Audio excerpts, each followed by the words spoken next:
le mot saint vient du latin sanctus, ça tout le monde le sait, sanctus qui signifie sacré. Ce qui est saint est dans le domaine du sacré. Je vous ai dit également que le premier code des saints a été écrit par un nommé Siméon le Métaphraste, et nous sommes en l'an 900, c'est-à-dire pendant l'Empire carolingien. Siméon le Métaphraste a résumé 122 vies de saints. C'est donc un code, je l'ai dit, qui va servir à l'Église à décorer les autels et à écrire une autre histoire peut-être plus fabuleuse que la première. Les premières sculptures romanes, qui sont de plus en plus rares, ces premières sculptures seront inspirées du livre de Siméon le Métaphraste. Au XIIIe siècle, un nommé Jacques de Varazze, qui est dominicain, va, malgré lui, je dis bien malgré lui, écrire un livre qui s'appellera La Légende dorée. Un titre qui sera donné beaucoup plus tard, La Légende dorée, et la Légende dorée sera, aura comme auteur Jacques de Varazze, et il prendra Jacques de Voragine. C'est pas lui qui prendra ce nom, c'est un siècle plus tard. Voragine veut dire le bienheureux. Alors, il établira un code des saints, et ce code, je dis bien malgré lui, puisque son boulot c'était d'éliminer tous les saints qui étaient un petit peu fantaisistes, et il en a fait un code dont les bénédictins vont s'inspirer. Ce sera le code définitif qui va servir au Moyen-Âge. Donc, tout ce qui est auréolé, c'est un saint, c'est sacré. L'auréole, il faut le savoir, c'est la connaissance. Nous avions parlé de Sainte Barbe, rappelez-vous. Sainte Barbe qui a pris quand même un bon moment du cours, parce qu'on a tout de même un petit peu donné des détails assez intéressants sur le personnage. Nous avons parlé de saints qui collent avec leur nom, mais qui collent très facilement. Vous avez un exemple ici, vous avez une sainte rose, pas moyen de se tromper là. Et là, une très jolie rose en main, c'est sainte rose, et c'est pas compliqué du tout. Pour ne pas l'oublier, pour ne pas confondre, eh bien, elle est une rose en main. Du côté saint guérisseur, ça c'est un chapitre que nous allons entamer beaucoup plus tard, on l'a pris pour la roséole. Ça va de soi, hein? Alors ici, c'était l'énigme. Ceux qui ont fait partie de notre voyage Thomas Becket, souvenez-vous, ceux qui étaient dans le cœur d'une église, on a rencontré ce saint. C'est un Augustin, avec une très belle fleur de lys. C'est déjà curieux d'avoir un Augustin avec une fleur de lys, enfin on va la lui laisser. Hein, pour vous dire que parfois ça va à la olé olé les attributs. Hein. Et on lui a placé un petit panier avec des pièces d'or. Bien que c'est peint en or. Alors vous savez, moi je suis confronté à ce personnage. Il faut enregistrer le cartouche, 18e qu'il y a là, et je l'ai laissé tomber, j'ai eu tort. Je l'ai laissé tomber en me disant c'est encore une statue qu'on a mis à un endroit où ça ne devait pas se trouver. Pour une fois j'ai eu tort, et je le reconnais, parce qu'il s'agit dans les attributs des saints, un saint Augustin avec un panier rempli de pièces d'or, ça n'existe pas. Alors c'est alors que tout commence. J'ai essayé autre chose, et dans ce panier, ce ne sont pas des pièces d'or, ce sont des petits pains. Imaginez-vous que celui qui a décidé de repeindre l'église, il en a fait des pièces d'or, il n'a pas compris. J'ai repris le cartouche, mais très tard, où on a Saint N.T. Eh bien, il s'agit d'un Saint Nicolas, et c'est Saint Nicolas de Tollentin, qui n'a rien à voir avec celui des Joujouas. Eh bien voilà, c'est Augustin, l'énigme est résolue. Ce ne sont pas des pièces, ce sont des petits pains. Et il y a une légende, il y a une sorte de multiplication des pains qui s'est faite dans son histoire fabuleuse. Je peux toujours pas m'expliquer pourquoi une fleur de lys est réservée généralement à la génération, l'espoir d'une bonne génération. Je vois très mal cet Augustin avec cet attribut, je ne peux pas l'expliquer. C'est déjà pas mal qu'on sait de qui il s'agit. Et pour une fois, le cartouche avait raison. Voilà, ici, je vous en avais parlé. Il s'agit d'une pierre tombale scellée dans une église. Et il n'y a pas de nom, il n'y a même pas de numéro. Seulement celui qui a été inhumé là probablement au XVIe siècle, il y a celui, le maître Carrier, a déposé sa marque pour ne pas qu'on viole la tombe. On sait toujours savoir qui a œuvré à cet endroit. Il n'y en a pas tellement. Celle-ci se trouve à l'église du Sablon. Vous pouvez la voir, c'est pas l'ancien. Vous pouvez la voir. Donc il y avait également des autres corporations que les maîtres carriers, que les maîtres maçons, qui étaient tenus au secret. Et en voilà une, dont c'est le scellé en quelque sorte, au moment où on dépose la pierre tombale, on vient d'inhumer, et on signe, celui qui a œuvré signe à cet endroit. Voilà pour ce signe, ce nouveau signe dans la pierre. On en a parlé aussi de ces graffitis, on en reparlera plus tard, avec l'archétype, ce magnifique graffiti ici, qui est vraisemblablement le plus ancien, il y en a d'autres, le plus ancien, parce que l'archétype qui a été formé avec un compas de compagnon, probablement, hein, qui a jugé, en terminant son œuvre, que c'est une œuvre qui valait la peine, où il y a éventuellement un message, un travail un peu exceptionnel. Il a signé l'église qu'il vient de réaliser. Donc ce sera un compagnon qui est ici. Je viens de découvrir quelque chose d'extraordinaire, vous l'aurez en diapositive d'ailleurs le mois prochain. C'est un Jésus qui travaille dans l'atelier de son père. Il fabrique les meubles et il est en train de tracer sur la table un projet avec un compas. Et le compas est tout en argent. C'est très rare. Hein. Il y a une signification à trouver probablement, ce vitrail, mais qu'on ne peut pas expliquer dans l'immédiat. Voilà Sainte Gertrude dont on a parlé, hein, la fois passée. Sainte Gertrude qui est toujours représentée, enfin, elle devrait l'être toujours, avec ses rats. Vous voyez les rats ici qui mangent sa robe. Hein, les rats qui montent sur sa canne d'abbesse. Sainte Gertrude qui est vénérée à Nivelles, vous savez ça, entre autres. Sainte Gertrude fait partie de ces saints du calendrier agricole. C'est une sainte qui fait partie de ce calendrier, ce qui veut dire, c'est un conseil aux gens qui travaillent la terre, ça veut dire, le jour de la Sainte Gertrude, il faut placer dans vos greniers, dans les champs, des pesticides pour éliminer ces animaux. Comme la Sainte Gertrude tombe toujours à la même date, je crois que c'est le 17 mars, hein, je crois que c'est le 17 mars, au mois de mars, autour du 17 mars, eh bien, il faut obligatoirement liquider toute cette vermine des champs et des greniers. Donc c'est un rappel agricole. Vous voyez que ça existait aussi, il y en a quelques-uns comme ça. C'est le plus connu. Si vous voyez des Sainte Gertrude dans des autres églises avec un culte, ça ne veut pas dire que Sainte Gertrude est passée par là. Hein, ça c'est ce qu'on raconte aux petits-enfants. Généralement, ça veut dire que vous êtes dans des biens qui ont appartenu à l'abbaye Sainte Gertrude de Nivelles. C'est bien souvent. Il se peut qu'en Allemagne, d'ailleurs Sainte Gertrude est vénérée en Allemagne aussi, vous avez des Sainte Gertrude dans une église, vous êtes à peu près certain, je dis à peu près, que vous êtes sur des anciennes terres de l'abbaye de Nivelles, qui étaient très puissantes et qui étaient surtout très riches. Il y a une Sainte Gertrude à Tubize, dans l'église de Tubize, c'est une église Sainte Gertrude d'ailleurs. Il y avait une église Sainte Gertrude à Étopée. Le curé avait beau raconter que Sainte Gertrude était passée à Étopée, que ça m'étonnait qu'Étopée existait déjà. Enfin, ça c'est amusant. Mais nous étions sur des biens qui appartenaient à l'abbaye. Donc c'est un petit peu comme le Bohémio. Hein. On a automatiquement tous les endroits, on a une carte de cette façon et on peut réunir éventuellement les endroits qui ont appartenu à des communautés religieuses. Un détail, dans les environs de Bruxelles, Gaspé, Lénique-Saint-Quentin, etc., vous avez énormément d'églises Saint-Pierre. Hein, il y en a certains qui ont dit on est sur la route de Rome, ça c'est amusant. Il y a beaucoup d'églises Saint-Pierre parce que ces terres appartenaient à Saint-Pierre de Cologne. Hein? Ils achetaient rarement des terres, presque jamais, c'était des dons qu'on leur faisait. Mais automatiquement, en échange, le saint de l'église, ça devait être un Saint-Pierre. Ce n'est pas toujours comme cela, mais en ce qui concerne les environs de Bruxelles, c'est comme ça. Et c'est très curieux de constater que toutes ces paroisses se touchent. Donc c'était des biens qui appartenaient à Cologne, à Saint-Pierre de Cologne.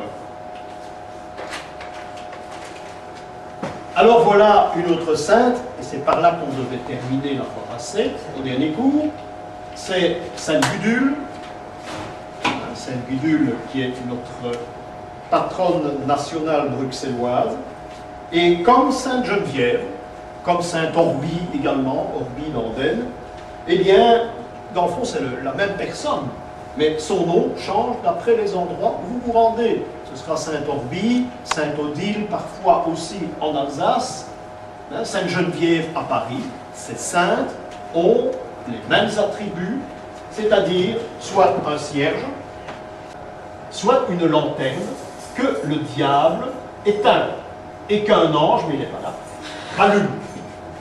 Hein? C'est ça, encore une fois, la combinaison entre le bien et le mal, la lumière et les ténèbres.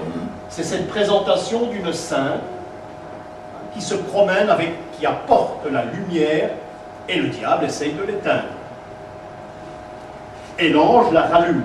Ici, l'ange n'est pas, mais à l'intérieur de l'église, vous aurez l'ange. Hein. Vous aurez le démon aussi, mais vous aurez certainement l'ange qui se trouve à côté. Alors pourquoi ces attributs à ces saintes? Eh bien, c'est parce que le jour de leur fête tourne autour du solstice d'hiver.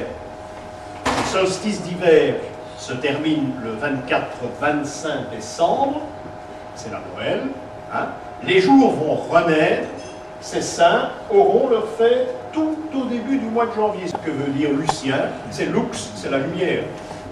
Donc ce sont des saints et des saintes qui annoncent la lumière. Mais comme quand on annonce la lumière, il y a toujours l'ennemi qui veut rester dans les ténèbres, c'est le diable, eh bien il éteint la lumière. Voilà ce qui se passe exactement, voilà pourquoi l'attribut de Sainte Gudule est la lumière. La lumière que l'on veut éteindre. Le nom de Gudule, c'est pas un nom qu'on a inventé, c'était une traduction. Gudule, il y a très longtemps, c'était goule, G-O-U-L-E. Vous savez ce que c'est qu'une goule? La goule, c'est une sorcière. Et la goule, c'est une sorcière qui hante les cimetières.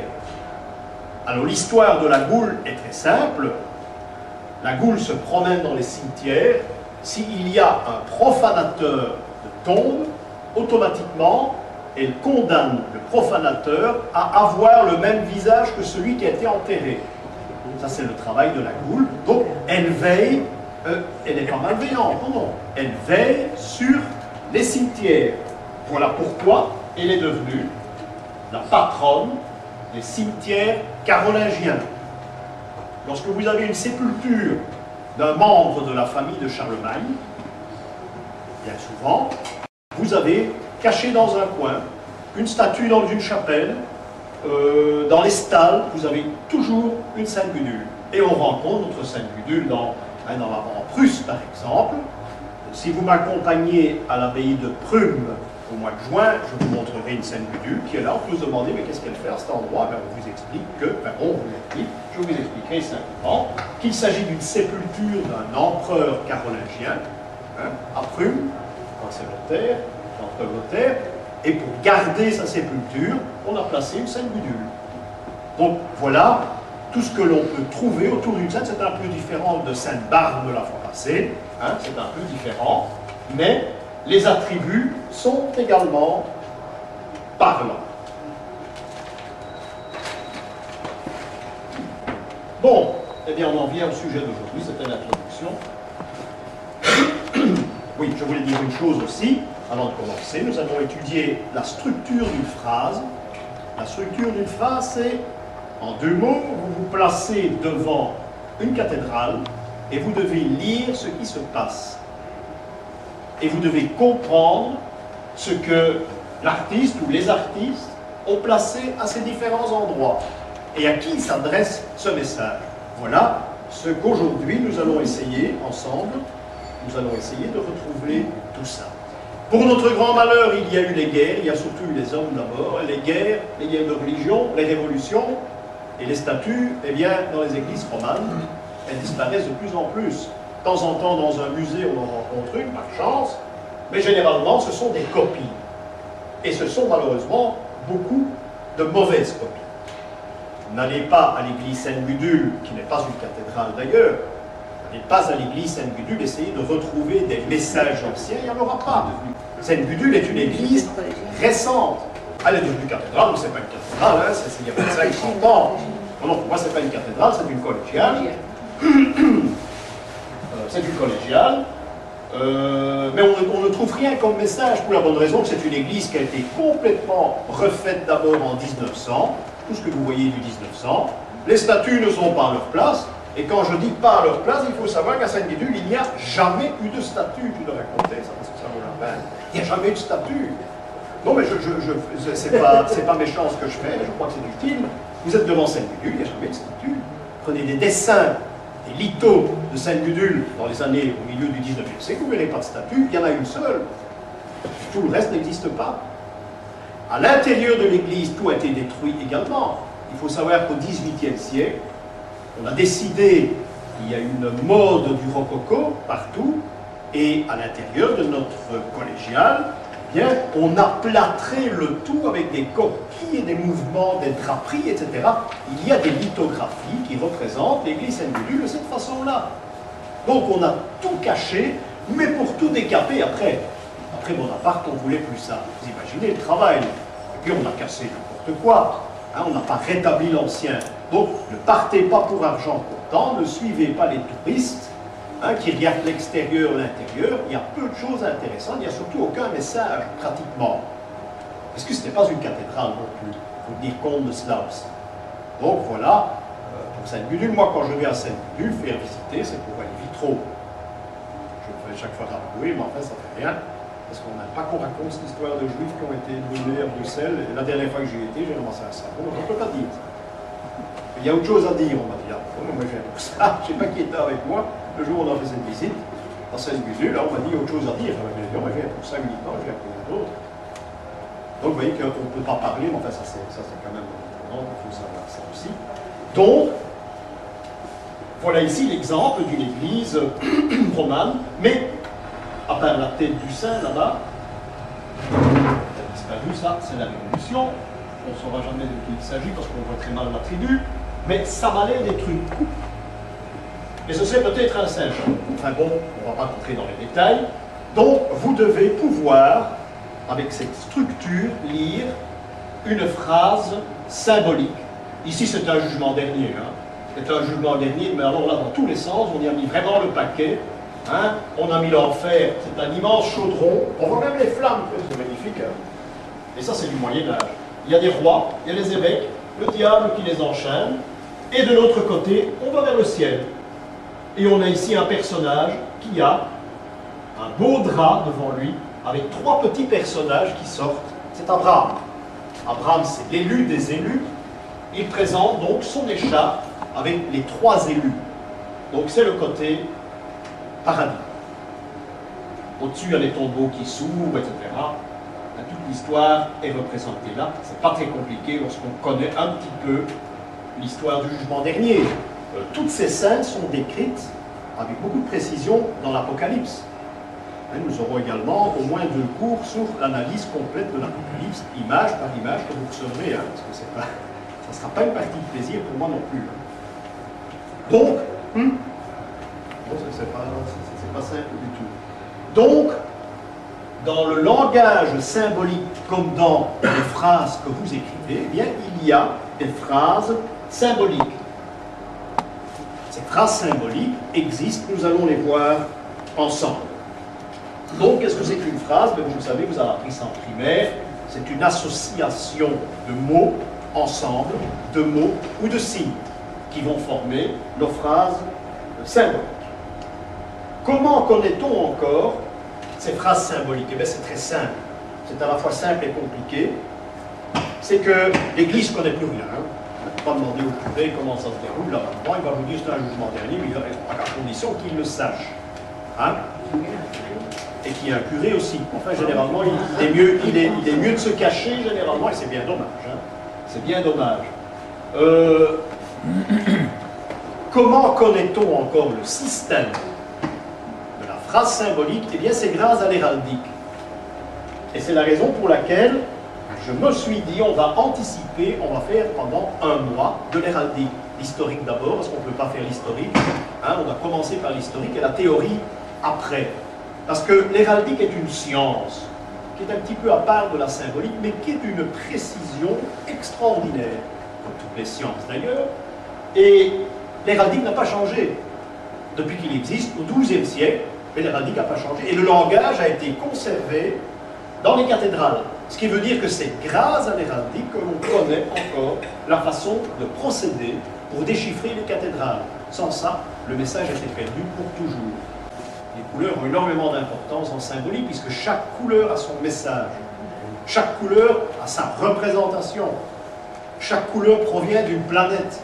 Il faut savoir si on parle de la planète ou de la couleur symbolique, etc., etc., etc. Donc vous devez être capable de reconstituer l'historique d'une cathédrale, de l'entrée d'une cathédrale, au moment où vous vous y trouvez, quand on aura vu tout ça ensemble. Alors, donc, je vous l'ai dit, l'héraldique, c'est quelque chose de très précieux, et il faut en connaître les règles. En quelque sorte, l'héraldique est née, on va un petit peu anticiper en deux mots là, au début du XIIe siècle. Les croisades, la première croisade s'est déroulée, et c'est après que va naître, ces règles vont naître, mais un petit peu comme une génération spontanée. Je ne vais pas dire que ça va tomber du ciel, mais étant donné que l'héraldique est précis, ces règles vont tomber dans le sens. Hein? Et l'héraldique va naître, chacun veut sa couleur pour qu'on puisse reconnaître un personnage.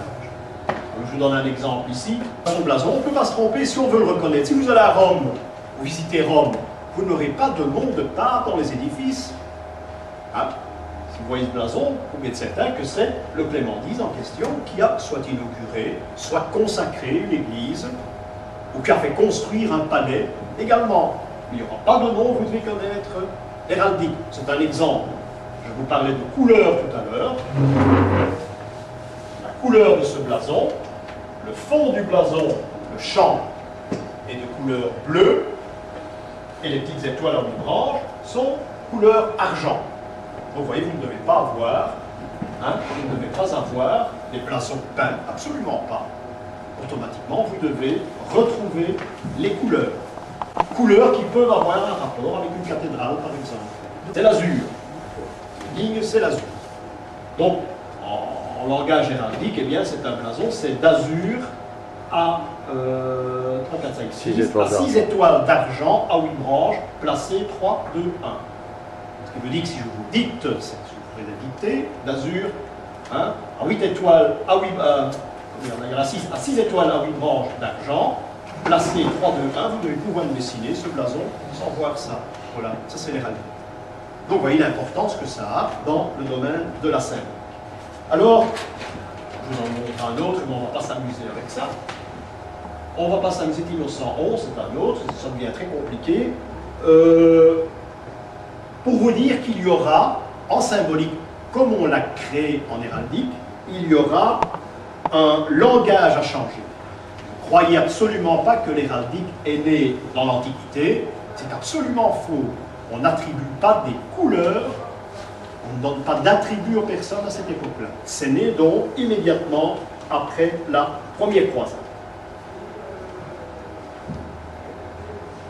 Ceux qui créaient l'héraldique, ceux qui surveillaient, ceux qui transmettaient la tradition, ce sont les hérodales. Donc ce sont des gens qui travaillent, ils sont dans le secret, c'est comme une loge. C'est comme une loge maçonnique, ils sont dans le secret, et c'est eux qui établissent les blasons. Héros vient, c'est du vieux français, éroder, ça veut dire hurler, crier, hurler, éroder. On en a fait hérodal. Érodé parce que le hérodarme s'occupe des blasons, mais il annonce également les victoires et les défaites des batailles. Lorsqu'on réclame la paix, c'est lui qu'on envoie. Le hérodarme, c'est quelqu'un qui est très puissant, il est intouchable, et en plus il ne paye pas d'impôts. Donc il faut faire hérodarme. Donc il annonce les victoires, il annonce les défaites, les paix, etc. Il hurle ça à la rue, mais il hurle ça également dans les palais où il est envoyé comme ambassadeur. Voilà d'où vient le mot héros. Alors il y a des règles. En héraldique, nous quittons l'héraldique, seulement il faut conserver les règles. Alors une fois pour toutes, il faut adopter un langage Et là, vous devez totalement changer vos visions. Ce qui est à gauche, c'est la dextre. Et ce qui est à droite, c'est sénestre. Parce que maintenant, quand vous faites de l'héraldique, ou lorsque vous analysez des phrases symboliques dans une église, vous devez toujours commencer par sénestre. C'est-à-dire la droite pour vous maintenant. Il faut donc toujours se placer à la place d'un blason ou à la place d'une phrase symbolique. Sénestre, c'est sinistre, hein, sinistra, c'est ce qui est mauvais. Hein. Et c'est la raison pour laquelle on pourrait croire que l'enfer se trouve du côté gauche, du côté du mal. Mais c'est comme ça, c'est parce que le côté gauche est ici pour la représentation. Placez-vous ici à la place du Christ, bien, c'est le côté gauche pour le Christ. C'est là que vous devez vous placer. Dans les blasons, c'est la même chose. Hein. Le côté droit, ce sera sénestre. Le côté gauche, ce sera la droite, ce sera dextre. Donc ici, tout change. Vous voyez ici la grande gueule du démon. Hein. La gueule du démon et les mauvais qui sont envoyés en enfer, encore une fois, les élus vont monter vers le ciel et vers le Christ. Il y a encore des étoiles là qui sont intéressantes. Et il faut analyser tout ça, parce que vous avez affaire ici à un fronton de cathédrale qui est encore assez bien conservé et qu'on n'a pas restauré. Parce que si on restaure, on enlève tout et on met du nouveau.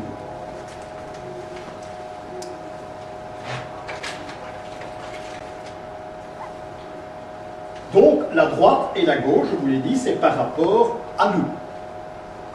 Donc, quand vous voyez la gauche, c'est dextre. C'est droite en tête, mais c'est dextre. Et quand vous avez la droite, c'est sinistre, c'est sénestre. Ça, c'est très important lorsqu'on étudie les phrases symboliques. C'est très important lorsque vous entrez dans une cathédrale. Il faut d'abord se consacrer à dextre et puis à sinistre. Donc, dans le fond, c'est un jeu. C'est un jeu qui nous fait passer de sénestre à dextre, et ainsi de suite. C'est pour ça qu'il faut lire la phrase, mais je vais vous donner un renseignement beaucoup plus utile en ce qui concerne ces deux termes. Dextre est toujours supérieur à sénestre. Ça va de soi.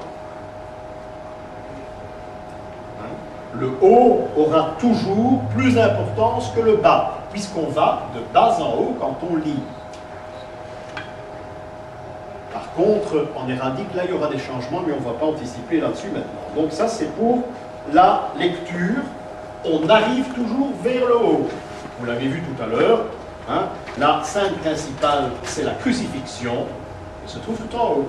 Donc, il faut lire, en principe, il faut lire ces phrases symboliques d'une certaine façon pour arriver en haut, à ce qu'on veut nous montrer à la crucifixion. Quoique c'est la crucifixion, en quelque sorte, qui régit toute la scène. C'est comme ça qu'il faut la lire. Donc, on part de sénestre vers dextre, et on part du bas vers le haut, mais d'une façon assez curieuse. Les Grecs appelaient ça le boustrophénon. Le boustrophénon. Bous, c'est un bœuf, hein, et strophène, c'est tourner. Donc le boustrophénon, c'est tourner comme un bœuf. Vous avez déjà vu que ceux qui travaillent dans le champ, les agriculteurs, mais ça ne se voit plus maintenant, on faisait tirer la charrue. Bien, quand cet homme partait tracer un sillon, il ne revenait jamais pour faire le deuxième. Hein, ça veut dire qu'il tourne une sorte de zigzag dans ce sens-là, et il monte vers la fin de son champ. C'est exactement la même lecture en symbolique. On part de sénestre, hein, on refait le sillon dans ce sens-là, remonte dans ce sens-là pour arriver ici. Ici, c'était excessivement simple. Mais lorsque vous allez visiter des cathédrales ou des églises où il y a des vitraux, par exemple, eh bien, remarquez, faites bien attention, c'est la vie d'un saint. La vie du saint commence toujours en bas du vitrail,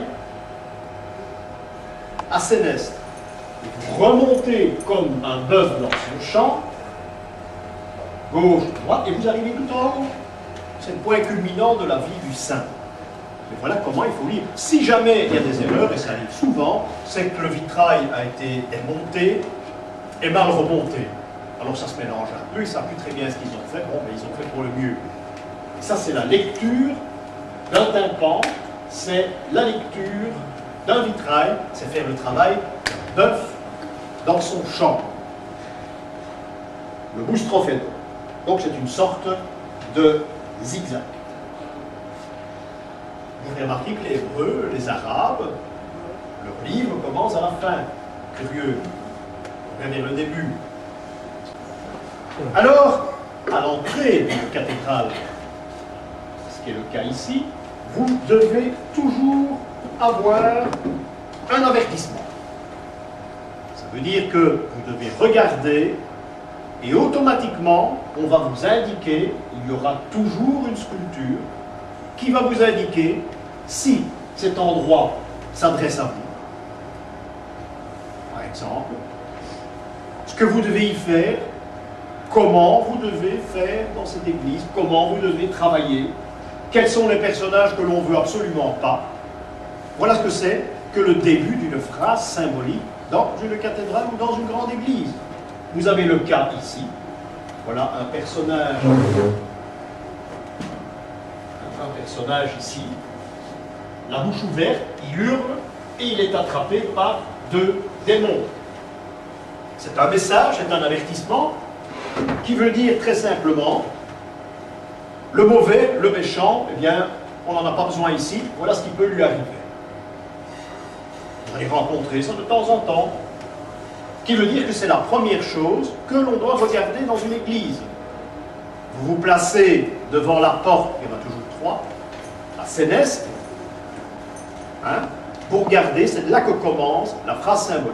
Donc, voilà ici un exemple, ici, ça peut être double, mais pour ma part, hein, il n'y a rien d'écrit de tout ça, hein. Pour ma part, c'est attention, ici, on n'a pas besoin des gens qui sont archi profanes et qui ne connaissent rien, qui ne voudraient apprendre. Voilà ce que ça veut dire, voilà ce qui peut leur arriver. Hein. Ou bien, et ça m'étonnerait, le message peut être double, attention, ici il ne faut pas parler, il ne faut pas dévoiler ce que vous allez trouver, non, parce que derrière il y a l'Inquisition. C'est possible, c'est pas certain. J'opte volontiers, hein, sur le fait que interdit d'entrer ici à celui qui n'est pas en odeur de sainteté, c'est-à-dire le profane à condition qu'il veut bien apprendre, mais rien de plus. Voilà ce que représente cette statue.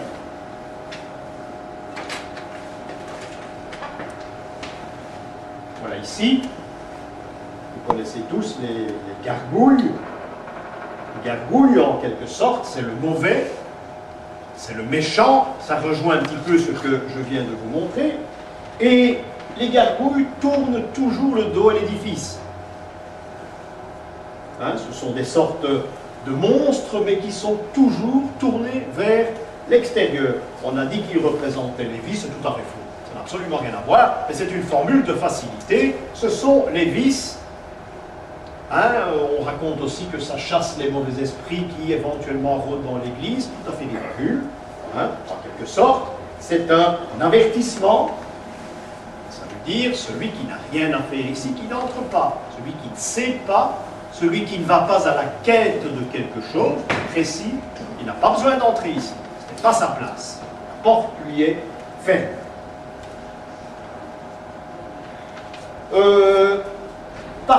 Parfois, on le représente par un cochon. À l'entrée, attention, j'ai dit un cochon, ou une truie si vous voulez. Hein?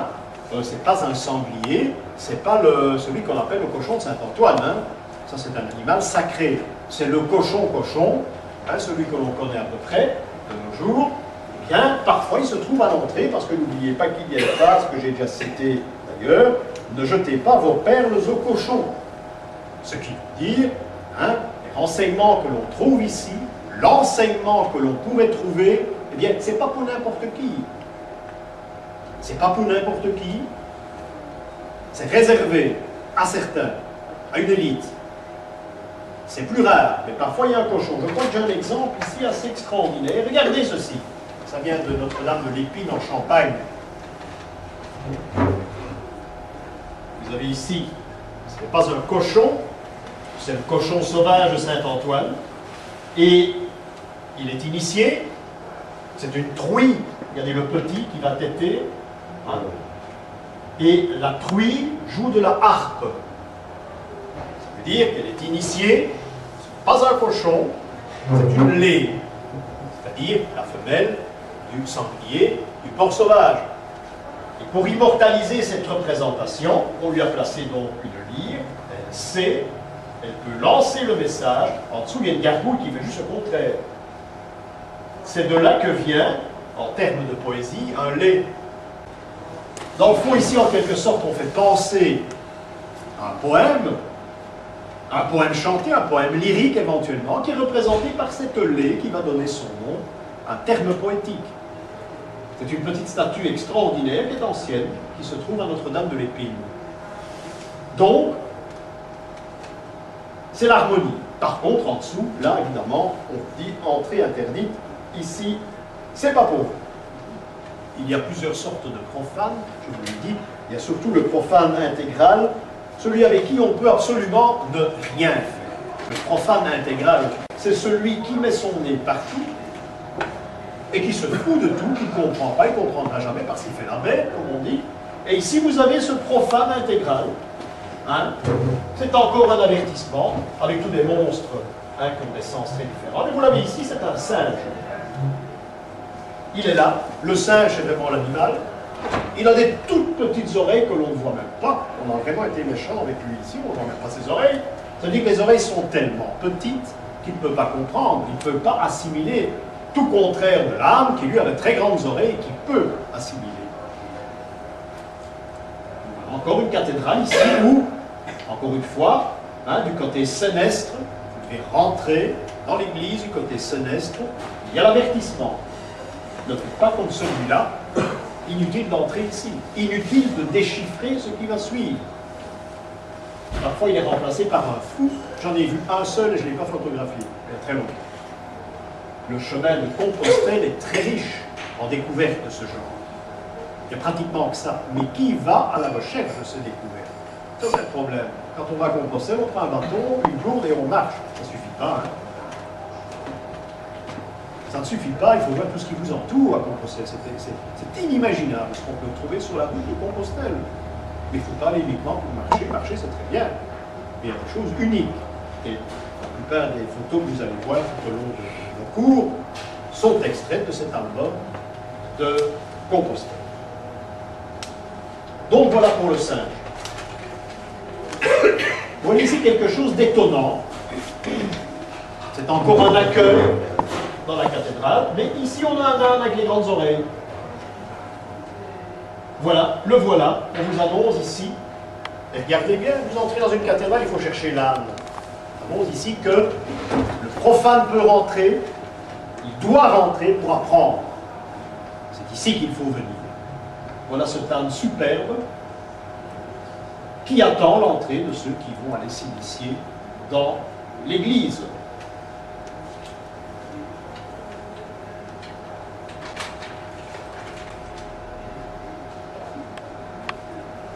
Alors celui, vous savez qu'à un moment donné, à la messe était divisée en deux. C'est très ancien.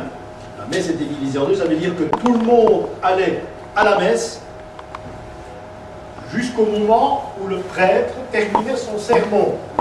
Le prêtre termine le sermon, il y a une partie de la communauté qui s'en allait, qui sortait de l'église, c'était les hommes en général, parce qu'ils allaient au bistrot. Le reste ne les intéressait pas, parce que pour eux, ils étaient profanes, ils n'avaient pas accès à la suite de la messe. Et il y avait bien sûr un bistrot, maintenant c'est Café des Alliés, parce qu'à cette époque-là c'était tout de même une autre vie, il n'y avait pas d'alliés. Hein? Ou bien on avait un café comme celui de Chartres qui s'appelait l'âne qui vienne. L'âne qui joue de cet instrument, le plat, il est là, il existe toujours. Hein? À l'entrée de l'église, c'est l'âne qui vienne. Donc il annonce à Chartres qu'ici il faut rentrer, hein, pour s'initier. Et en face il y avait un cabaret. qui s'appelait l'âne qui vient. Il existe encore, maintenant c'est un restaurant de luxe. Il existe toujours, et c'est là que les gens se réunissaient, qui ne voulaient pas, qui ne pouvaient pas assister à la seconde partie de la messe. Il n'était pas en odeur de sainteté. Il y avait un deuxième bistrot, il existe toujours, à la truie qui file. Hein, vous avez une truie là qui est sur son dos, et elle tricote. Ou elle travaille du rouet. C'est généralement les deux endroits que l'on rencontre. À Chartres, les deux existent toujours. Hein, je ne vous garantis pas qu'ils étaient à cet endroit-là jadis. Hein, mais c'est devenu des restaurants de chez Marquis, c'est des restaurants de luxe, mais qui portent ce nom très ancien de cabaret qui existait sur la place. Et voilà cette truie qui file, et l'autre côté, l'âne qui vient. Alors il y avait vraiment le profane, mais lui, le méchant profane, c'est le païen. Le païen, c'est celui qui n'a pas été baptisé, qui refuse tous les sacrements, qui ne veut pas qui ne veut pas entendre parler de la lumière. Il vit dans ces ténèbres, et là, il sera représenté par un animal. Un animal qui est le hibou. Hein, vous le voyez là, il est au centre. Bon, il est quand même un petit peu, il est ancien, hein, il a 8 siècles ce hibou. Hein. Il est là au centre avec ses oreilles pointues. Les oreilles là, les yeux, le nez. C'est le hibou. Ça veut dire ici, le profane, tu n'as rien à faire. Tu n'es pas à ta place. Le hibou est un animal qui vit la nuit. Il vit dans les ténèbres, il ne sait rien faire à la lumière. Voilà ce que ça veut dire. C'est très simple. Oui, ça devient, dans le fond, la phrase symbolique d'une cathédrale. Il suffit d'en connaître les normes, et ça devient très facile. Hein. Ça devient très facile. Donc vous constatez que ce sont des animaux qui sont placés au début d'une phrase symbolique. C'est un peu comme dans un livre, il y a un frontispice dans un livre, il y a un avertissement dans un livre. Moi, c'était toujours comme ça dans le temps, vous annoncez pour qui était réservé ce livre. Un roman, bien sûr. Mais ici, c'est la même chose. C'est comme un livre qui s'ouvre, et il y a un avertissement.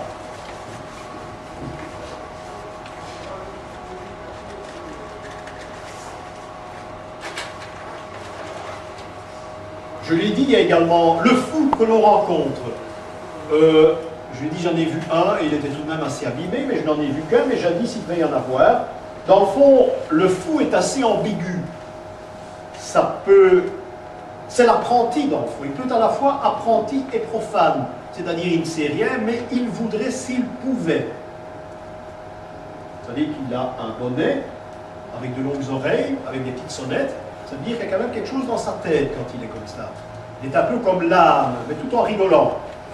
Donc il est assez ambigu. On a très difficile à le situer. C'est probablement la raison pour laquelle il y en a très peu. Et puis il faut le voir dans le contexte de l'endroit que vous visitez. Hein. Ça aussi.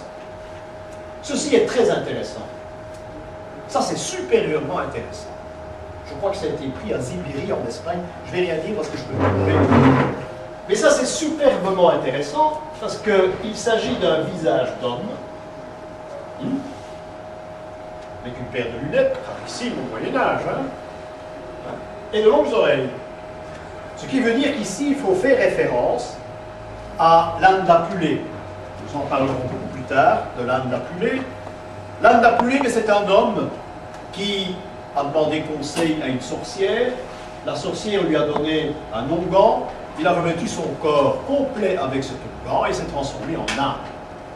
Ça, c'est la sorcière qui l'a condamné. Et il prie la sorcière de lui redonner son apparence d'homme, mais c'est plus compliqué que ça. Et il va suivre des épreuves. Il aura des épreuves, il y en aura 12. L'histoire indique, la sorcière lui dira que le jour où il pourra brouter des roses, il redeviendra un homme. C'est l'histoire de l'âne d'Apulée.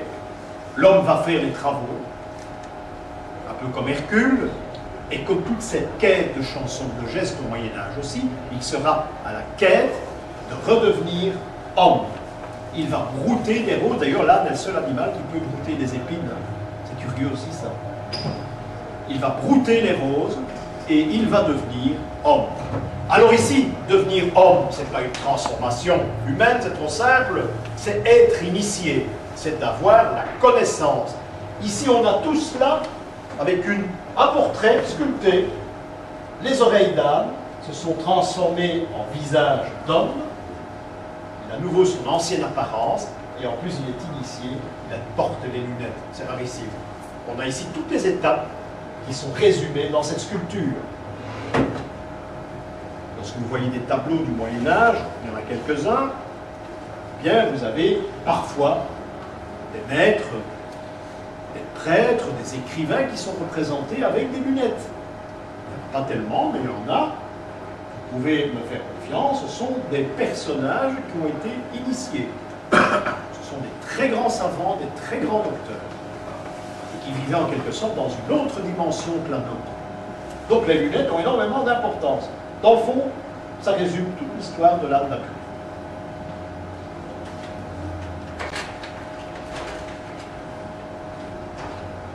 Ça, c'est le méchant coco. C'est le chien. Quand vous voyez un chien à l'entrée d'une église ou à l'endroit où commence une phrase symbolique, il faut faire très attention parce que ce que vous voyez, il ne faut pas le divulguer, surtout pas à haute voix. Les conclusions que vous allez faire dans l'analyse symbolique de l'entrée de l'église, des tympans, à l'intérieur, il ne faut pas en parler si vous en faites des déductions personnelles. Et on vous pousse à en faire ces déductions lorsque vous faites la visite, si vous avez été un minimum initié. Le chien, eh bien, c'est le chien de Saint-Dominique. Saint-Dominique est le grand patron de l'Inquisition. Ce qui veut dire que le chien, en principe, il a un flambeau dans la gueule, allumé, il met le feu au monde. En latin, les chiens du Seigneur, Dominicanes, deviendra dominicain, Saint-Dominique. Saint-Dominique, qui, je le rappelle, est un personnage, je n'aime pas dire, mais c'est un personnage assez étonnant, qui est juif. Un juif converti, on ne le dit jamais, l'Église va surtout jamais le dire. C'est un juif converti, il s'appelle Guzman, on ne peut pas se tromper.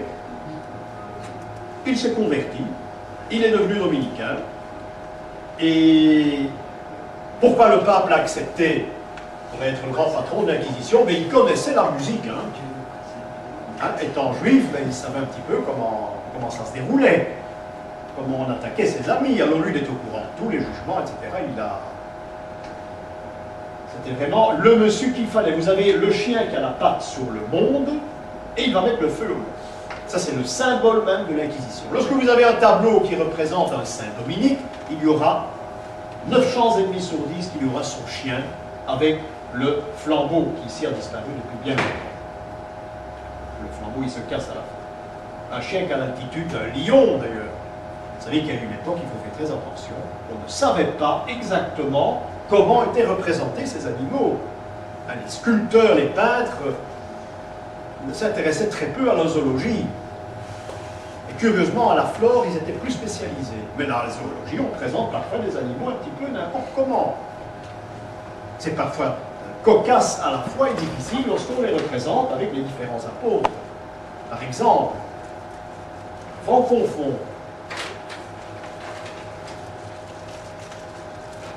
voilà ici une représentation d'une vierge à l'enfant.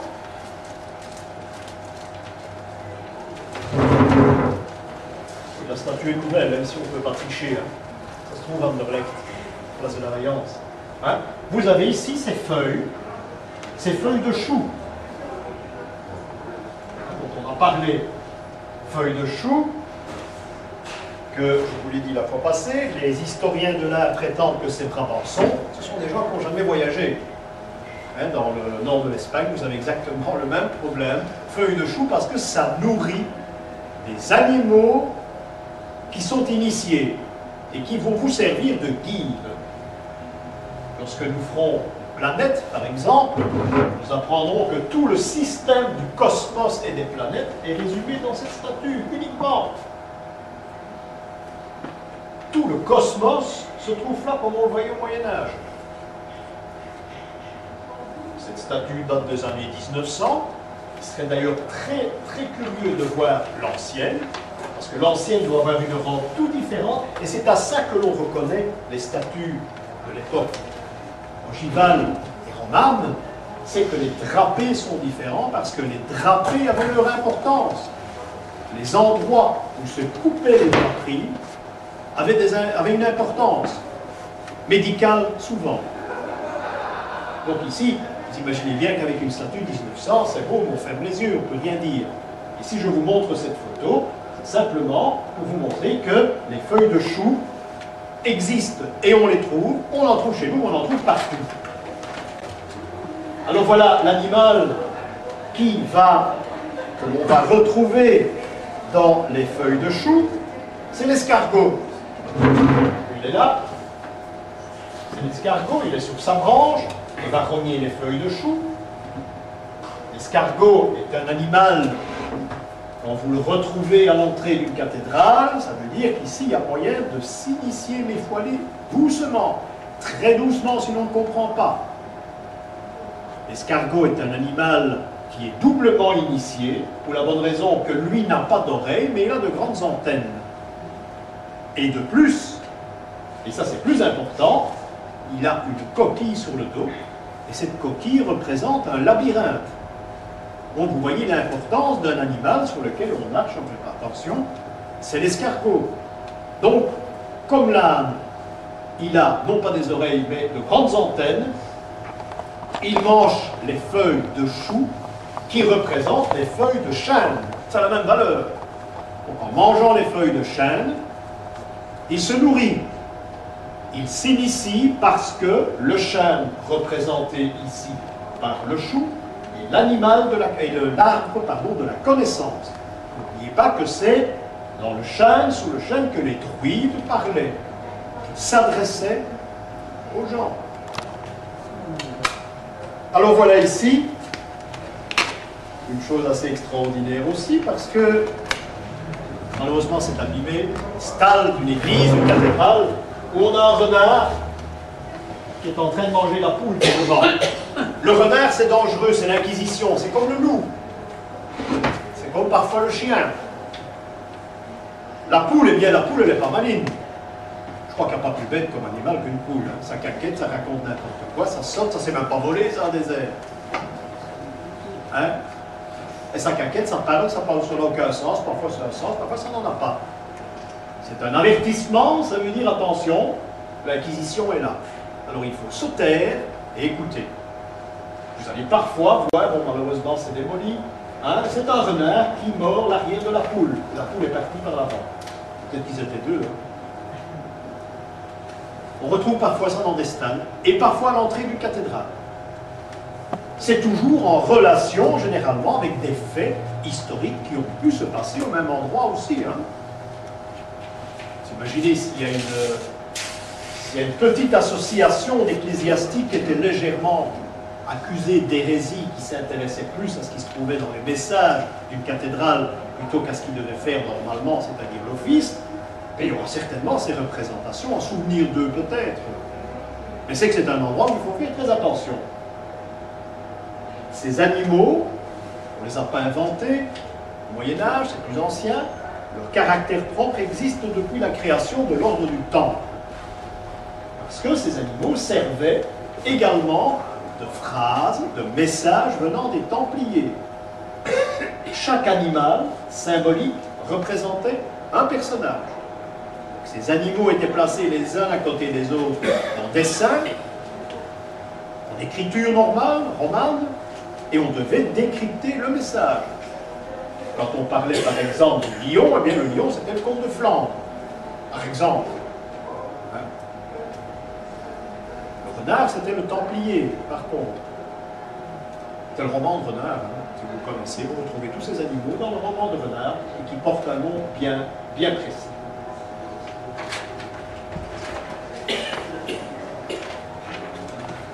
Ceux qui sont initiés,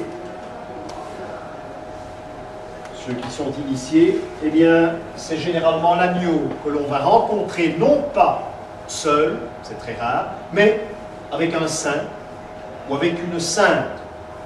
Il y a une sainte que l'on voit rarement, mais qui peut, en Champagne notamment, on la rencontre à l'entrée d'une cathédrale, et recevoir, ça veut dire que vous entrez là dans la paix du Seigneur, que vous allez apprendre des choses, parce que on vous présente l'agneau, l'Agnus Dei. Il y a un message à prendre, mais ce ne sera pas un message ésotérique. C'est un message exotérique en quelque sorte, ce sera la foi, par exemple, la lecture des évangiles. Sainte Agnès est représentée à l'agneau. J'en prenais une en France, en Champagne. Saint Jean-Baptiste, mais là il y a un autre sens, on peut en parler également. Alors il y a évidemment les anges. Les anges, comme celui-ci, c'est récent. Hein. C'est une fresque espagnole. C'est un ange musicien. Hein, c'est une magnifique fresque. J'ai été personnellement captivé par ce visage. J'avais dit que j'en ai 2 agrandissements chez moi, dans mon bureau notamment. J'ai été captivé par ce visage. Je ne peux pas me dire pourquoi, c'est comme ça. Il y a parfois des visages angéliques que l'on rencontre. Et j'en ai fait des reproductions dans tous les sens. Je trouve ça très beau, malgré que ce soit tout de même un peu naïf peut-être, c'est tout de même récent. Mais ça montre un ange musicien. Dans le fond, je me souviens, ce sont des anges musiciens qui sont autour de Saint Benoît qui va mourir. Saint Benoît qui va mourir, c'est une abbaye bénédictine en Espagne. Et tous ces anges sont très beaux, mais particulièrement celui-là. Voilà pourquoi je les photographe. Donc, les anges musiciens, ce sont des anges, ce sont des messagers qui sont initiés, qui peuvent vous apporter la bonne parole. On en voit sur les tableaux, chez les frères de Hegg notamment. Dans la noumistique, vous avez des anges musiciens, vous avez des anges chanteurs également. Ça veut dire qu'ils connaissent la musique. L'ange musicien connaît les 7 notes de la musique. 7 est le chiffre de l'initiation. Donc, pour les anges qui jouent un instrument, c'est un petit peu comme l'âme qui joue d'un instrument, mais après avoir été initié. Parfois, vous avez des représentations de Dédale et Icare également. L'entrée d'une cathédrale, c'est plutôt rare. Là, c'est un avertissement. Attention, vous ne brûlez pas les ailes au soleil. Hein.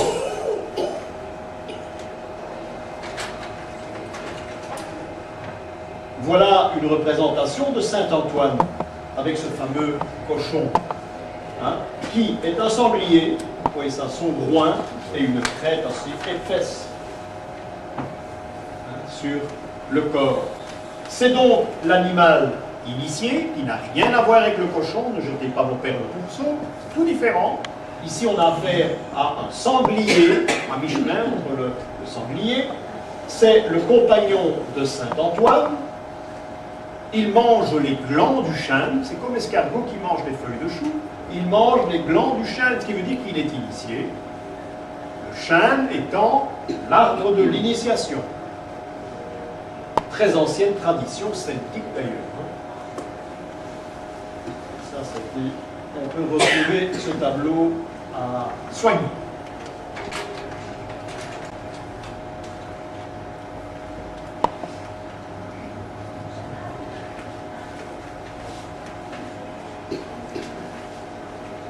Nous avons ici une représentation de Saint Jean l'Évangéliste. Il y en aura également à l'entrée des églises. Il y en a surtout à l'intérieur des églises également, mais nous, on reste à l'extérieur de l'église parce que, à l'extérieur de l'église, c'est l'avertissement à notre lecture symbolique. Ici, c'est un autre sens. Saint Jean l'Évangéliste tient une coupe, il bénit la coupe, mais ressortira de cette coupe un dragon, une couleur, un serpent.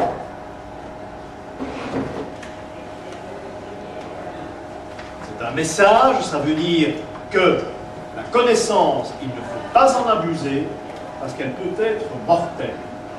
C'est une expression très ancienne. Ce n'est pas le Graal, absolument pas. Le Graal, c'est pas ça. Hein. Donc il y a en principe là un serpent qui va sortir. Et c'est un avertissement également. Ne pas en abuser. Si vous n'êtes pas capable, renoncez. Vous n'êtes pas prêt, parce que c'est mortel. Saint Jean sera presque toujours, dans 90% des cas, un verbe. Hein, c'est important aussi. Il y a beaucoup de choses à dire. Les attributs de Saint Jean, ce sera très souvent cette coupe empoisonnée. Dans le fond, c'est ce qu'il y a dans la coupe, c'est de l'absinthe. Vous connaissez tous l'absinthe, j'en ai jamais bu, mais il paraît que c'est très dangereux. Hein, c'est de l'absinthe, dans le fond, l'absinthe qui est fait avec les fleurs d'armoise. Et on coupe l'armoise à la Saint-Jean, qui n'est pas la Saint-Jean l'évangéliste, c'est la Saint-Jean-Baptiste. Et c'est à ce moment-là qu'on les coupe, les fleurs d'armoise. Et on en fait de l'absinthe. Et c'est cette liqueur, cet alcool violent qui se trouve dans cette coupe. C'est comme ça que symboliquement on peut l'expliquer. Donc c'est encore une fois un tout, un mélange qui part d'une racine et qui arrive au-dessus de l'arbre. Cette représentation-là, on est parti des racines de l'armoise que l'on coupe dans un champ à la Saint-Jean. L'Église, l'Église rationalise tout, et elle a été forcée de le faire, eh bien, vous raconte que le grand prêtre de Diane a fait boire une coupe à Saint-Jean en disant « Bon, mais tu es bon chrétien, si tu bois cette coupe empoisonnée, il ne t'arrivera rien du tout. » C'est ce qui s'est passé. Non, il a refusé de boire la coupe, je crois. Hein. Il a refusé de boire la coupe, c'est ça hein. Je ne sais pas, franchement, je ne connais pas. Ah oui, le prêtre de Diane nous présente une coupe, il dit « Tu crois en ton Dieu va te sauver, il y a du poison au bois. » Je ne crois pas qu'il a bu. Je ne crois pas qu'il a bu. Par contre, je vous montrerai des endroits, et en Belgique, ils sont là ici, où vous avez Saint-Jean, un verbe, avec un seau en fait. C'est très mal fait, mais il a un seau. Et quand on va un peu plus près, on voit que c'est un chaudron.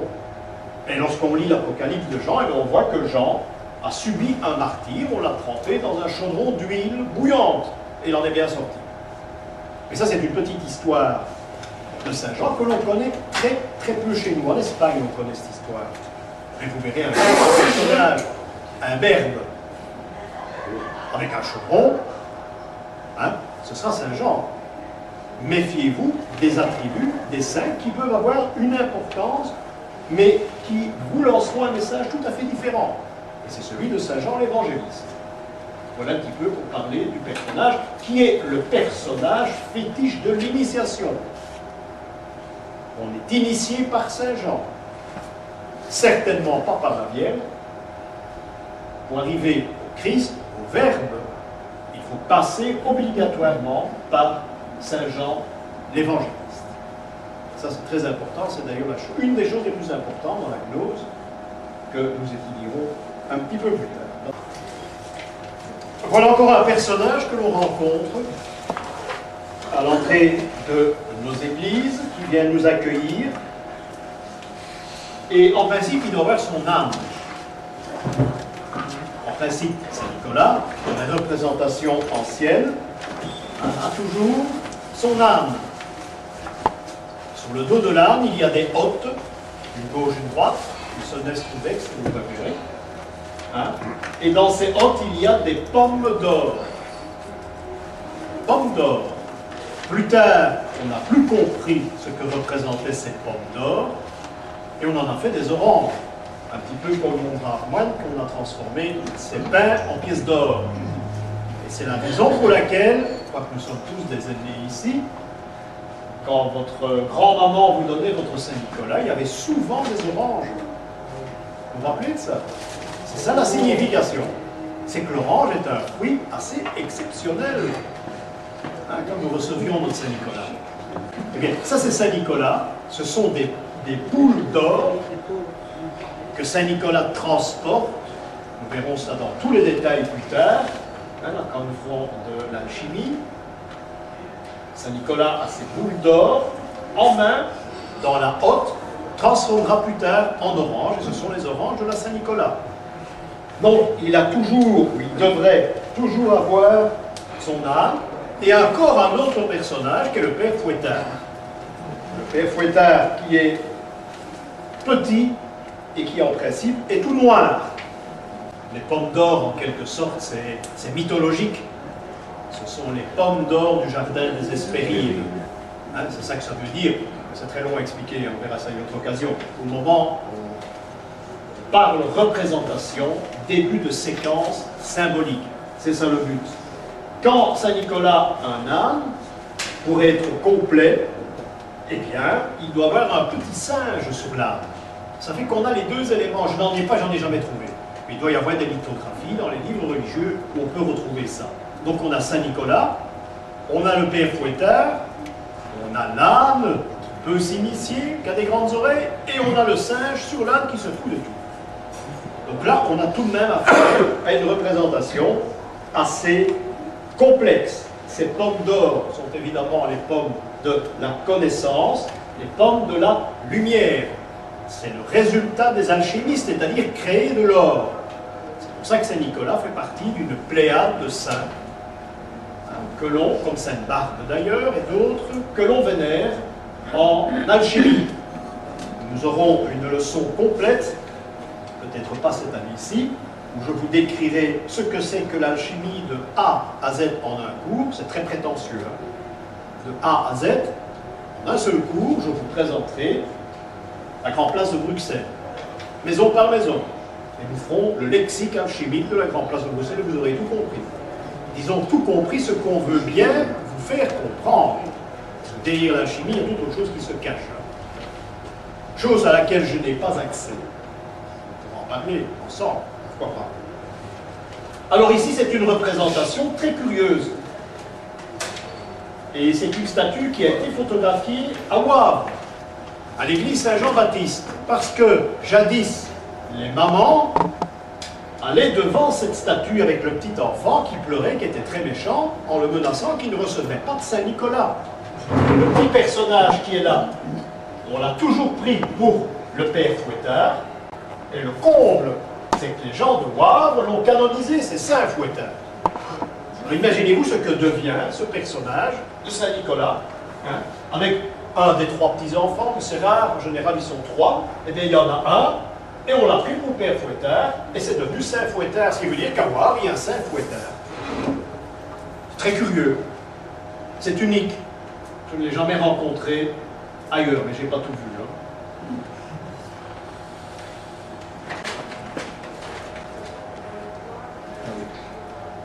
Voilà encore une représentation de Saint Antoine. Une représentation de Saint Antoine avec le cochon. Oui, méfiez-vous des représentations d'animaux, hein, parce que ça date du XVIIe, donc début XVIIIe, première partie du XVIIIe.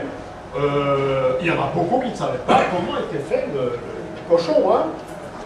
Ce n'étaient pas tous des spécialistes, des animaliers. Alors bon, on l'a représenté comme cela. Un Saint-Antoine qui présente la croix, très curieux, parce qu'on se contredit. Ouais. On a la croix latine, et on a le tau. Le tau des élus, que vous verrez dans l'Apocalypse. Le tau des Antonins, qui est également, bien souvent, la canne sur laquelle se repose Saint-Antoine. Parce que si on ne place pas le tau, il a au moins une canne sur laquelle il se repose, et c'est bien souvent un tau. Tau qui deviendra un objet géométrique. C'est l'instrument que l'on employait pour construire les ponts. C'était une profession, construire un pont. Les architectes ne pouvaient pas construire des ponts. Il fallait être spécialisé. Et on employait cet outil pour construire les ponts, que les autres architectes n'employaient pas au Moyen-Âge. Et un crâne sur le livre. Ça, c'est typiquement 18e. Ne me demandez pas pourquoi. Le crâne, c'est la pensée. C'est devenu un symbole chez les Rose-Croix aussi. Enfin, ça vaut tout de même la peine d'être vu, parce qu'on a surtout le fait qu'on contredit deux symboles, la croix latine et le tau de Saint-Antoine, le tau de l'Apocalypse, sur lequel le Christ vraisemblablement a été crucifié.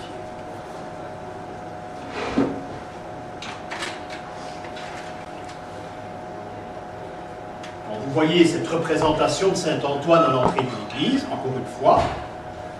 Cela veut dire, ne jetez pas vos perles au pourceau. Ici, nous avons une autre représentation. C'est un brave type, du moins il a l'air, hein, qui est arrivé à maîtriser un animal. Et il écrase d'un pied, genre de pas de danse, ici, un autre monstre. Ce qui veut dire qu'ici, on a la possibilité de maîtriser les mauvaises énergies. Voilà ce que ça représente.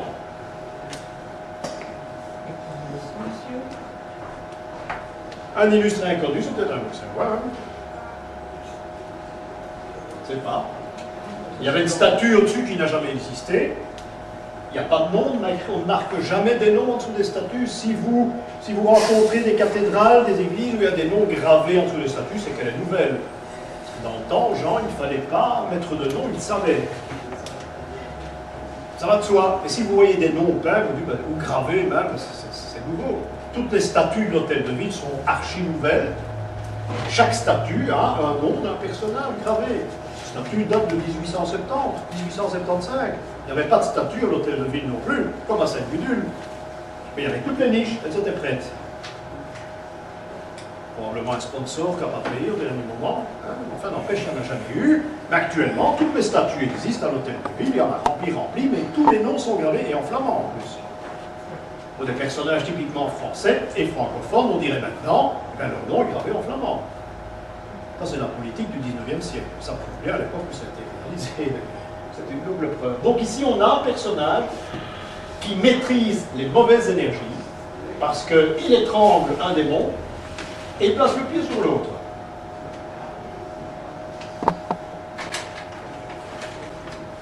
On peut également représenter Saint-Germain d'Auxerre.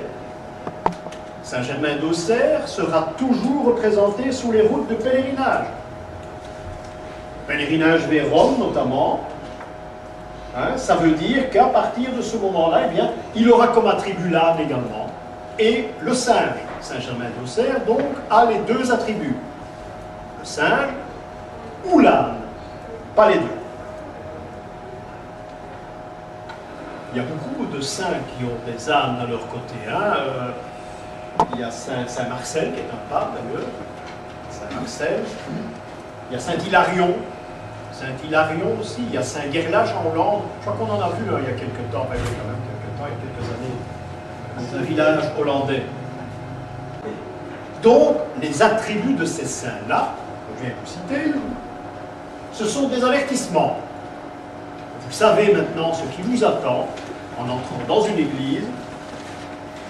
Est-ce que cela veut dire? Vous avez donc la signification du bâtiment que vous allez visiter. Et c'est très important pour voir la suite des événements. Alors ici, nous sommes sur la route de Compostelle. Vous pouvez comme c'est très curieux.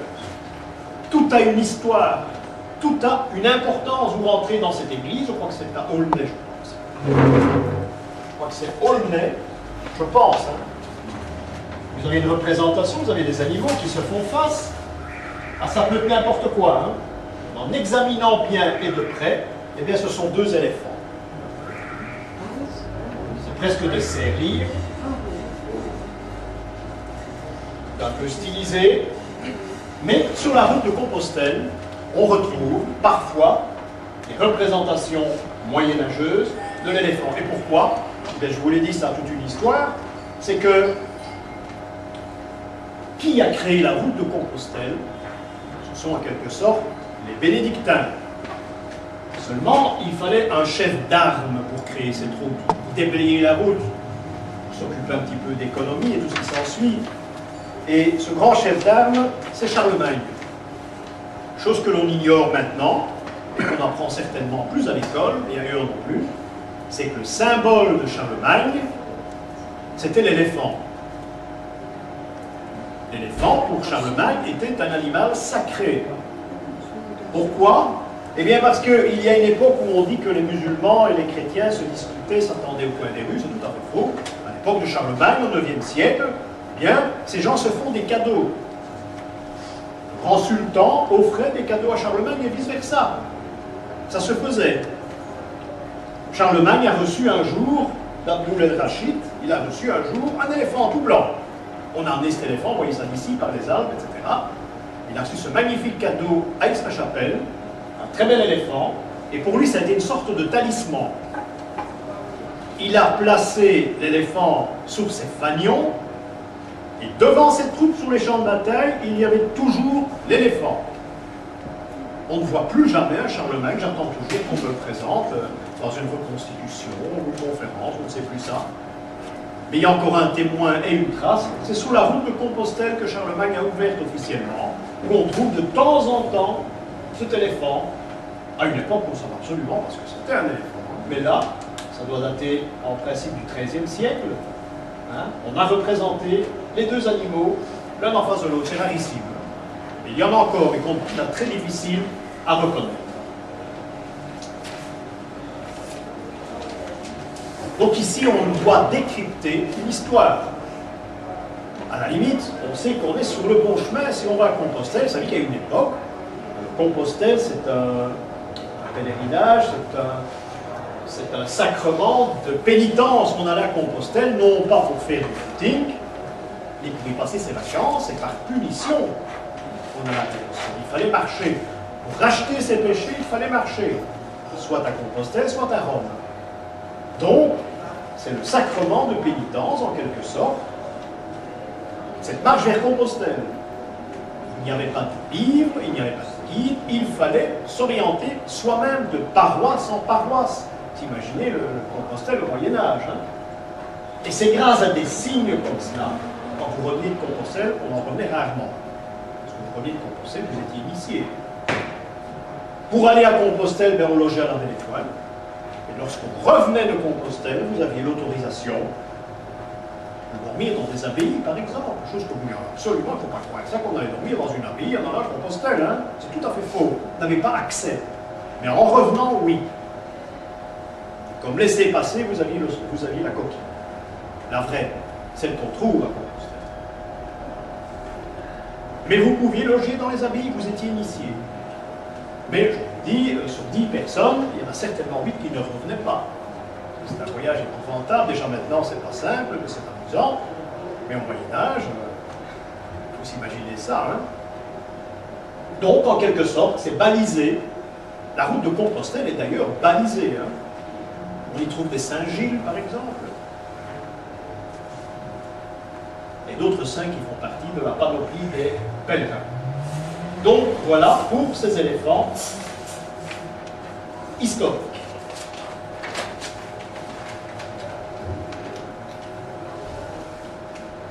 Même chose, mais ici, on a affaire à 2 lions. Hein, lion, la force, en symbolique, il faut oublier ça. Ça peut avoir une signification de force en chevalerie, par exemple. Oui, en symbolique, il faut oublier. Et il faut chaque fois se référer à un code biblique. Le lion, dans le code biblique, ce sont, du moins c'est le cas ici, les attributs de Daniel, du prophète. Hein? Entre autres, ça peut être également Samson, mais je ne pense pas que c'est le cas ici. Parce que, à l'époque romane, vous ne verrez jamais, au grand jamais, dans la représentation d'un tympan, dans la représentation d'église que vous avez là, de chapiteaux, des sculptures, rapport aux évangiles. C'est toujours l'ancien code, c'est l'Ancien Testament. Si vous retrouvez des représentations que vous trouvez dans les évangiles, la nativité par exemple, ça a été refait. Beaucoup plus tard, mais ça a été refait. Donc, ce sera toujours l'Ancien Testament. Lorsqu'il y a des lions, où c'est Daniel, je crois qu'il y a les 12 travaux de Daniel aussi, dont on ne parle plus, mais ça existe. Ou bien Samson. Samson qui est très souvent représenté dans les églises romanes. Et surtout dans les cryptes. Donc on aura à chaque fois une référence à ce qu'on appelle le code judaïque. Et ici représenté par 2 lions qui peuvent être éventuellement, en général quand c'est Samson, le lion est seul. Mais moi j'opterais volontiers ici pour Daniel. Mais vous allez visiter cette église avec un brave prêtre, et on va vous dire, ben, c'est la force. Et il n'a pas tout à fait tort. Mais vu à l'époque où ça a été conçu par ceux qui l'ont conçu, ça n'a rien à voir avec la force, c'est même à la limite une certaine sagesse, s'il s'agit de Daniel.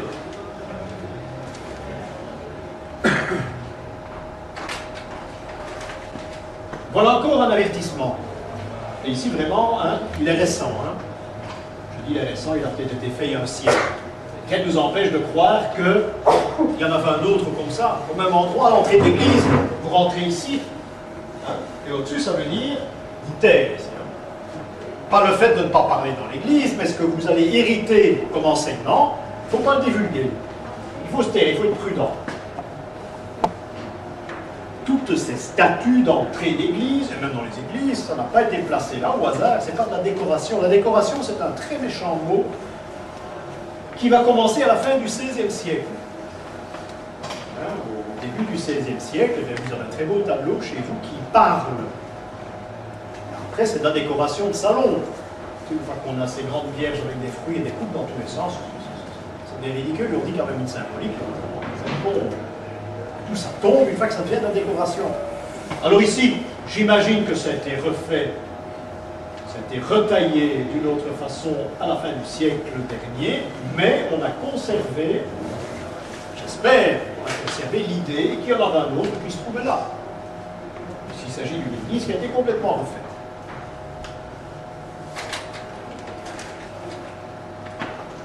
Voilà une autre représentation d'entrée, de début de phrase symbolique. Eh bien ici, c'est très clair. Vous avez un personnage qui ouvre un livre pour vous et il vous montre un endroit précis. Ça veut dire qu'il y a un endroit précis dans cet édifice qu'il faut respecter, qu'il faut visiter et il faut essayer de comprendre. Si vous n'essayez pas de comprendre, ça ne sert à rien, ce n'est pas pour vous ici. Voilà ce que ça veut dire, exactement. Mais il y a quelque chose à s'enquérir, il y a quelque chose à découvrir. À l'église, à la collégiale de Soigny, mais je n'ai pas avec moi, je vous montrerai ça la fois prochaine, il y a une porte, une chapelle, porte en bois, avec un bel encadrement en Renaissance, en bois. Et on passerait 1000 fois devant cette porte, on ne sait pas ce qu'il y a de l'autre côté, ça intéresse peu de gens. Seulement, de chaque côté de cette porte, il y a un ange qui joue deux instruments du XVIIe siècle. Je pense que c'est un théorbe et un salmoé. Ces deux anges sont en bois, sculptés, ils jouent sur le... c'est tout. Si vous avez un minimum d'initiation, vous savez qu'une fois qu'il y a des anges porteurs de messages, avec un instrument, des anges musiciens, eh bien, c'est là qu'il faut aller au sein des saints de l'Église, effectivement. Vous ouvrez cette porte, ce que personne ne fait, mais il faut qu'elle soit ouverte, et vous êtes dans une petite chapelle ravissante, c'est le Saint des Saints. Il y a une pierre tombale dans cette chapelle, avec un bas-relief sur cette pierre, avec un animal qui est représenté, pour ma part, c'est l'ensemble de 4 animaux en un seul.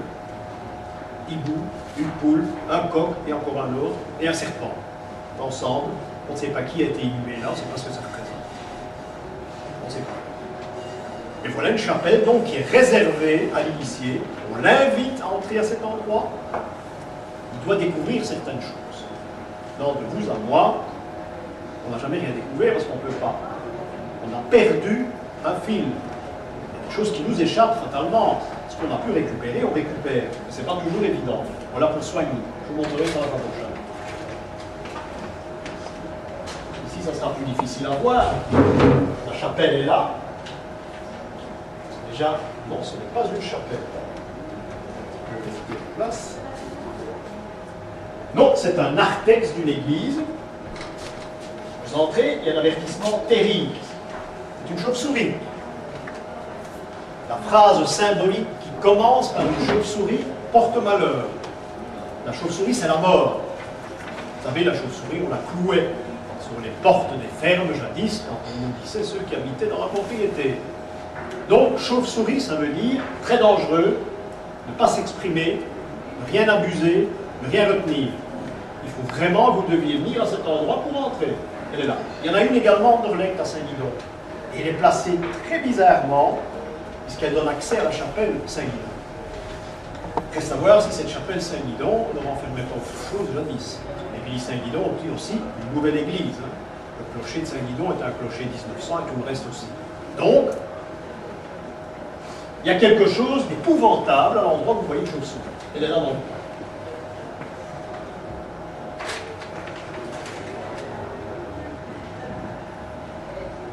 Voilà ici une autre représentation. Dans les livres des musées, c'est très facile, hein, on met prophète, fini. Il y en a comme ça à la maison du roi. Hein. Prophète, prophète, prophète, prophète. On ne va même pas s'enquérir. Qui sait si c'est un prophète? Vous savez ce qu'il fait. C'est certainement pas un prophète, mais soit. Les prophètes sont barbus, souvent. S'il avait les pieds nus, alors oui, les prophètes ont toujours les pieds nus. Parce que pour prophétiser, il faut tenir le sol de sa nudité des pieds. Hein, il ne faut pas être en contact avec le sol et les sandales. Donc les prophètes sont représentés généralement les pieds nus. Du moins pour les artistes qui sont au courant de la symbolique. Tous les artistes étaient au courant de la symbolique, initiés au XIIIe, au XIVe et parfois encore au XVe siècle. Après, cette science est perdue. On allait s'initier à Ratisbonne, c'était une très grande école, université, et on apprenait son métier. Tout ça pour vous dire que quand un peintre réalisait un tableau, il ne pouvait pas choisir n'importe quelle couleur. Il y avait des codes. L'Inquisition veillait. Il y avait des codes de couleur, mais pas du bleu à n'importe qui, ni du vert à n'importe qui. Non. Il y avait des codes, il fallait les suivre. On ne peint pas n'importe comment, n'importe quoi. Donc un tableau, c'était en quelque sorte quelque chose de préfabriqué. L'auteur ne pouvait pas se lancer dans la réalité. L'inspiration, ça n'existait pas. C'était un essai au vestiaire. Je ne sais même pas si le mot existait. L'inspiration, ça n'existait pas. C'est venu beaucoup plus tard. Beaucoup plus tard. À la Renaissance, alors là, on fonce. Et on fait une fuite en Égypte avec un petit Jésus comme ça sur l'âne, etc. Et on fait un immense tableau de 4 sur 5 mètres qui représente une forêt. Ça, c'est la Renaissance. Ça ne veut rien dire. Nous verrons ça prochainement. Vous savez qu'il y a une façon de représenter l'âne de la fuite en Égypte, par exemple. Ça, on voit les artistes qui étaient ici ou pas, on ne le représente pas de n'importe quelle façon. Il faut qu'il aille toujours à l'opposé du sens réel. Si tout le monde va à gauche, il ira à droite. C'est l'âne qui fuit. Vous verrez ça dans des tympans romans, mais au fur et à mesure, c'est pour ça qu'il faut faire très attention dans nos églises, notamment, et en France aussi, hein, c'est que les révolutions sont passées par là, et on a détruit, et on a remplacé, on a mal remplacé. Donc il s'agit ici vraisemblablement d'un message d'un homme qui nous laisse un message. C'est également récent, hein, ceci a un peu plus d'un siècle vraisemblablement. On ne peut pas se tromper. Allez voir la même qui devrait se trouver dans un musée, qui a un peu changé, c'est tout à fait différent. L'étude est la même, mais c'est tout différent. Il y a aussi une chose, c'est qu'on peut facilement, entendons-nous, facilement identifier ce personnage à quelqu'un. À l'époque romane, pas du tout, c'était inaperçu. Il y a des églises où j'ai vu des fresques, c'était presque des cartes d'identité, les personnages qui étaient peints, notamment je pense à Bournival. À Bournival, il y a des fresques dans l'église Saint-François, mais ces personnages, on les croit vivre, il y a un Saint-Joseph avec une moustache et des trucs dans ce style-là, c'est un peu ridicule, mais on a pris des personnages qui vivaient à l'époque où l'église a été restaurée. Ça existe aussi, hein.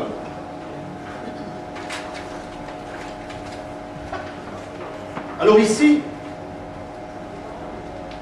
nous sommes à Trèves. Ici, on quitte la phrase, le début de la phrase symbolique, les avertissements, comme on a vu, mais c'est déjà lourd et on n'a pas tout vu. On arrêtera les avertissements ici, puisqu'il y a tout de même la suite qui doit venir. On a ici une représentation à Trèves. Les Allemands, ils sont envahisseurs. Quand on casse tout chez eux, mais ils ont tout de même une qualité énorme. Ils reconstruisent exactement comme ça existait. Il y a 12 églises romanes, on devrait un jour les faire, mais c'est éreintant, à Cologne. Elles sont d'une journée. 12 églises romanes ont été recréées exactement comme à l'époque où elles ont été détruites pendant la guerre. Donc, les Allemands sont très conservateurs. Ils ont des artistes aussi, ce que nous dit malheureusement, on n'a plus depuis bien longtemps. Voilà l'entrée d'une église.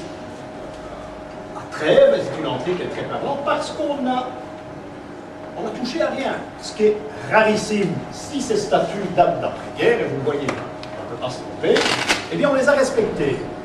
Et on a respecté surtout le remplacement. Alors, ça va aller très vite, maintenant vous avez deviné. On va commencer par lequel, donc? Celui du milieu? À votre avis, il faut voir le contexte des autres. Bon, allez. Oui, c'est pas facile. Le premier jet, c'est pas facile. Bon, allez, on prend le premier. Hein. Nous sommes à Dextre. Vous avez la présentation d'une brave dame couronnée, calice à la main, et elle porte une grande croix de triomphe. C'est pas la papesse Jeanne, c'est l'église. Bon, je peux quand même vous donner une petite anecdote. Ça m'est arrivé, c'est risible, il y a quand même longtemps, mais c'était très risible. Je trouve un tableau en Flandre où une femme s'agenouille devant la statue du Christ, ou une statue du bon pasteur, un très grand tableau. La femme est dans la tiare et elle s'offre au Christ. Et j'ai trouvé fantastique, je téléphone à Saint-Hilaire. J'ai dit, j'ai découvert un tableau unique, la papesse Jeanne en Flandre.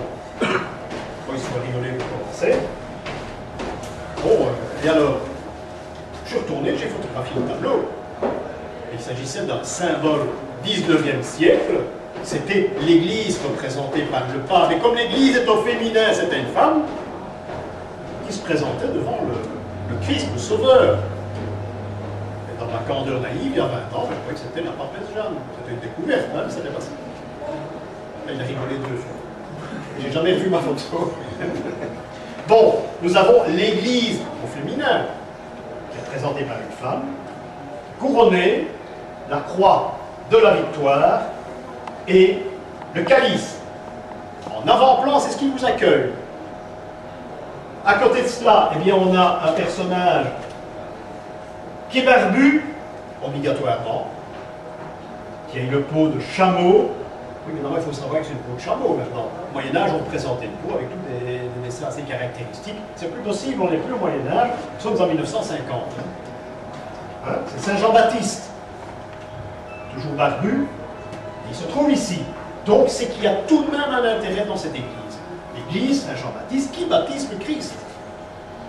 À côté de lui, on a notre premier parent biologique, c'est Adam. Adam qui a également une peau pour protéger ses attributs, et il travaille. Il est à la cueillette des raisins, donc il travaille. En plus, le raisin, c'est eucharistique. Et ça prouve que c'est un homme qui travaille. Hein? Voilà donc cet accueil, comme vous l'avez, mais bien malheureusement, 9 fois sur 10, eh bien, on a remplacé les statues, on en a mis d'autres. Quand on voit Moïse, eh bien, on met les lits, on met un autre, pourquoi pas, il est aussi beau. Ça n'a plus le sens. Ici, en principe, peut-être pas très, j'en sais rien.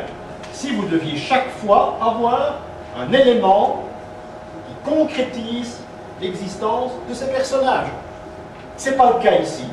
C'était peut-être le cas avant, j'en sais rien. Mais on devrait avoir quelque chose. On devrait par exemple avoir ici le combat entre Caïn et Abel, qui pourrait correspondre au signe des Gémeaux, puisque dans chaque cathédrale, l'horoscope doit exister. Pour un exemple, entre 1000. Saint Jean-Baptiste, on n'aura pas le baptême du Christ, parce que nous sommes dans les évangiles. Bon, on fera abstraction de tout ça, il y aura autre chose représentée. Nous prenons l'autre côté, céleste. Et voilà. Alors ici, ça concrétise ce qu'on vient de voir.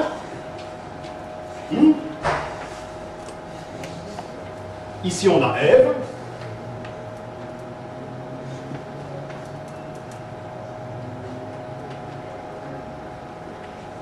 Ici, on a Saint Jean l'évangéliste, c'est-à-dire c'est l'année complète qu'on vient de voir. Saint Jean l'évangéliste, on le fête au solstice d'hiver, et Saint Jean-Baptiste, on le fête au solstice d'été. Donc ici, on a une année complète. On a la création, et on a une année complète. Dans le fond, ça correspond à la création du monde. Et pour terminer, ça c'est un avertissement, ceux-là ne doivent pas rentrer, c'est le profane. Dans le fond, c'est la synagogue. Et regardez comme c'est fait avec beaucoup de science. Le sceptre, les Juifs se croient vainqueurs, mais ils ne connaissent rien, puisqu'ils vivent dans la nuit. C'est comme le hibou, le Juif, il vit dans la nuit, il ne connaît pas, il ne peut pas apprendre, il ne sait rien. C'est le roi des profanes. Ça veut dire que son sceptre, soi-disant, est cassé. Il vit dans la nuit, regardez cette brave dame qui a un voile sur les yeux. Elle ne se rend pas compte de ce qu'elle voit. Et les 10 commandements de Moïse sont tenus vers le bas. C'est une femme parce que c'est la synagogue. D'un côté, nous avions l'église, de ce côté-là, nous avons la synagogue. Nous avons Jean avec le petit serpent qui sort de sa coupe, et il est indemne par rapport à son voisin en face, qui lui est barbu. Donc, ça nous donne l'ensemble de l'année, l'Église, l'ensemble de l'année et nos premiers parents. C'est en quelque sorte un symbole de création du monde, je pense. Remarquez les visages, ce sont des visages, ça pourrait être monsieur qui passe à la rue aujourd'hui, qui a l'attaché ça. Pourquoi pas? Mais ici, on a de la chance. Les Allemands l'ont restitué comme il était à l'époque. Et toutes ces représentations, à l'accueil, vous aviez un âne ici par exemple, ce qu'on a vu tantôt, vous savez ce qu'il fallait voir à l'intérieur. Et ceci est en relation avec la visite que vous allez faire dans l'église. Donc il y a vraisemblablement un message sur la création du monde. Peut-être. Je me lance, hein. Sous le zodiaque, certainement. Certainement. On a Adam et Ève qui peuvent correspondre à des signes du zodiaque également. Hein? Vous savez que la Vierge et Marie, la Vierge et Joseph correspondent au signe du Gémeaux. Et c'est bien pensé aussi parce qu'ils ne sont pas mari et femme, ils ne sont pas frères et sœurs, c'est pas prouvé, mais ce sont deux personnages clés, mais qui en principe n'ont pas eu de rapport l'un avec l'autre. Voilà pourquoi on les attribue aux Gémeaux, qui viennent, qui sont beaucoup plus anciens, c'est Castor et Pollux pour les Romains par exemple. Et toutes les cathédrales étaient faites comme cela. Il y avait donc un message à l'entrée de la cathédrale. Je ne sais pas si je l'ai avec moi, mais aussi. Oui, ben voilà, en Champagne. Vous avez le décor que nous n'avons pas, dont je vous ai parlé assez tout à l'heure, où il y a un élément qui vous lance dans la phrase symbolique, mais nous avons ici un personnage qui vous accueille. Plein milieu, ce n'est pas la Vierge, ce n'est pas Notre-Dame, mais Saint-Joseph, vous n'en verrez jamais dans une cathédrale. Jamais, jamais, au grand jamais. Vous avez le roi David. Et le roi David joue de la harpe, qui est celtique. La harpe n'existait pas chez les Juifs, hein. C'est toute autre chose. Donc, ce qui veut dire qu'il y a un enseignement musical dans cette église. Probablement qu'il y avait une chorale assez exceptionnelle. Et ça s'est transmis. Je dis probablement, il y avait tout autre chose. À Saint-Quentin également, en France, dans la cathédrale, il y a un enseignement musical. Et j'ai eu l'occasion de visiter l'église il y a pas mal d'années. On restaurait le chœur, c'est-à-dire qu'on enlevait les stalles, hein, on allait repeindre probablement, et en enlevant les stalles, on a découvert des grandes partitions du Moyen-Âge peintes sur les murs. C'était pour chanter d'un côté et chanter de l'autre côté. On avait chacun sa vue. C'était quelque chose d'extraordinaire. Donc il y avait un enseignement musical. Chaque cathédrale était prévue pour avoir son enseignement propre. C'est important aussi. Il y a des cathédrales qui étaient réservées pour la sexualité, par exemple, qui est un art comme la musique. Hein. Je ne parle pas du Kama Sutra, hein. C'est un art comme la musique. Hein. Il y avait des enseignements d'histoire, pratique du sexe dans certaines églises. Ça existait aussi. Ici, c'est la musique. C'est la seule église que j'ai rencontrée où il y avait un roi David qui vous attend, qui vous accueille dans l'église. Et il est ancien. C'est en Champagne. Ici, à Bruxelles, vous allez à l'église Sainte-Gudule, mais je ne l'ai pas, ça ne fait rien. Vous avez des rois mages qui vous attendent, c'est rarissime aussi. Vous avez déjà tous vu, ça vous entrez dans l'église Sainte-Gudule, vous avez quelques éléments dont je viens de vous parler, et vous avez devant vous au même endroit les rois mages. Mais là, l'idée est double. Bruxelles se trouve toujours, si on veut, se trouvait sur la route de Cologne. C'est une route marchande qui faisait Bruges-Cologne. Donc c'est économique d'abord. Ça vous indique que vous êtes bien sur la route. Pourquoi les rois mages? Parce que les rois mages ont été inhumés à Cologne, ils existent toujours. Il y a une magnifique triple chasse où les rois mages se trouvent là. Je ne suis pas sûr, je ne vous garantis pas que ce sont les rois mages, mais symboliquement parlant, ils sont dans cette chasse. Donc, Cologne est la ville des rois mages. On n'a jamais dit comment ils étaient arrivés là, mais en principe, ils venaient de voyage. Ils sont arrêtés à Cologne, c'était pas mal, Cologne. Et bon, ils ont été inhumés à cet endroit. Donc, les endroits qui se trouvent, les révélateurs qui se trouvent sur la route Bruges-Cologne, devraient retrouver une représentation des rois mages. Obligatoirement. Bruxelles fait partie de cette route. Un jour, j'ai fait une excursion, il y a très longtemps, où on a pris, à partir de Sainte-Gudule, l'ancienne route qui faisait Bruxelles-Cologne. Et curieusement, arrivé dans le Limbourg, nous sommes entrés dans des églises qui avaient des noms abracadabrants de saints qu'on n'avait jamais vus en Belgique, mais qui étaient les saints patrons de l'église de Cologne. Un Pantaléon, par exemple, allez le trouver chez nous. Et il y en avait un. Donc c'est une route balisée. Je terminerai par ceci, et je fais référence à ce que nous avons vu au cours précédent.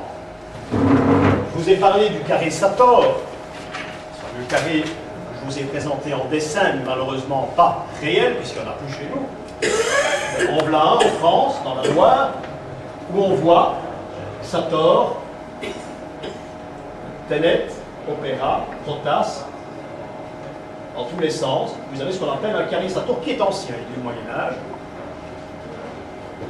Et pour annoncer ce trésor, parce qu'on l'appelait le carré magique à cette époque, je crois que c'est un nom qui existe encore, eh bien, pour annoncer cela, il fallait indiquer à l'initié qu'il était proche de ce carré Sator. Actuellement, lorsqu'on a voulu le retrouver, il y avait des bottes de paille, parce qu'il y a des vaches qui sont de l'autre côté, c'est dans la cour d'une ferme, derrière une ferme, dans un endroit où se trouvent les vaches, et on a dû retirer des bottes de paille, essayer de retrouver ça, en venant de Compostelle. Un des retours de Compostelle. Donc, comment peut-on découvrir l'endroit où se trouvait ce carré Sator? À l'entrée de la ferme, il y a un pont, c'est un pont couvert en partie. Regardez ces petits éléments.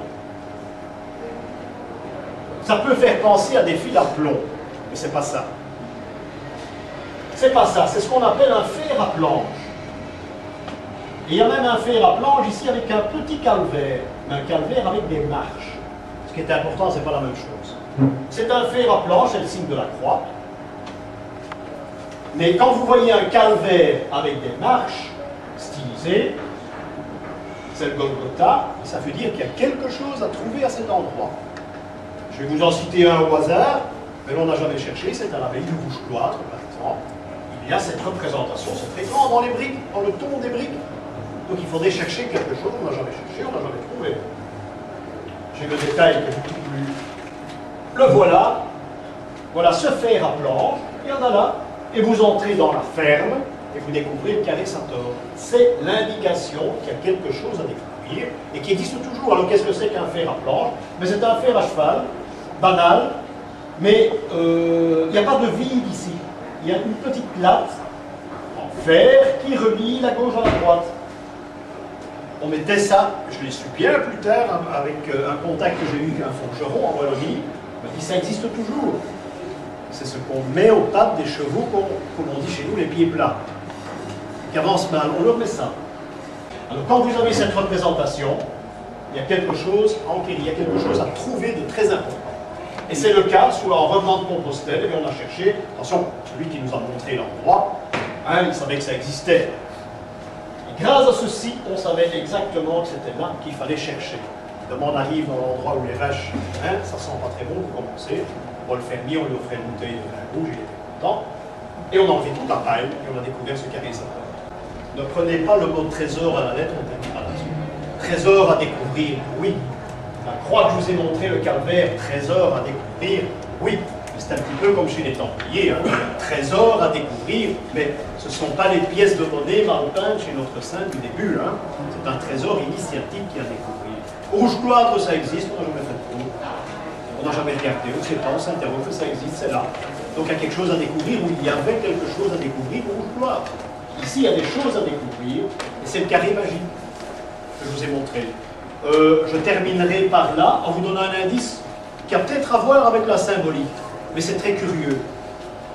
Ces carrés Sator, dans toute la région, nous en avons découvert 5, dans toute la région, ce sont des endroits précis où il s'est passé quelque chose d'exceptionnel dans la vie de Jeanne d'Arc.